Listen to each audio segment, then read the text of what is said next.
এই যে এই ঠিক এভাবেই আমরা দুর্ঘটনার সম্মুখীন হই। এখন কেন হলাম আমি বুঝাই। আসলে মূলত আমরা কোনো দুর্ঘটনা না করলে আমরা শিখি না। এই জন্য আমি একটা দুর্ঘটনা ঘটিয়ে শিখালাম যে আসলে এই যে একটা টার্নিং পয়েন্ট, এটা একটা গোল চত্বর। এই যে পিছনে যে রাস্তাটা দেখছেন না, এই রাস্তা দিয়ে হচ্ছে আমাদের উচিত যে এখানে ইউটার্ন করা। এই গাড়িটা এখান থেকে এসে হচ্ছে এখানে ইউটার্ন হয়। তা আমরা মূলত কী করি, সরাসরি এই রং রোডের মধ্যে এসে ইউটার্ন নেই, আর আমরা সামনে গাড়ি থাকলে আমাদের কিছু করার থাকে না, আমরা গাড়ির মধ্যে লাগিয়ে দিই। এভাবে আমরা দুর্ঘটনা ঘটাই। এখন আমি আপনাদেরকে দেখাবো যে আসলে আমরা ইউটার্নটা কীভাবে নিব।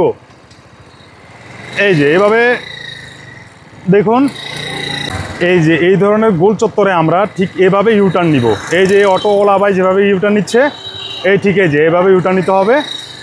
এই যে এখন আমি দেখলাম যে গাড়ি আছে কিনা, যে গাড়ি নাই, ইউটার্ন নিলাম।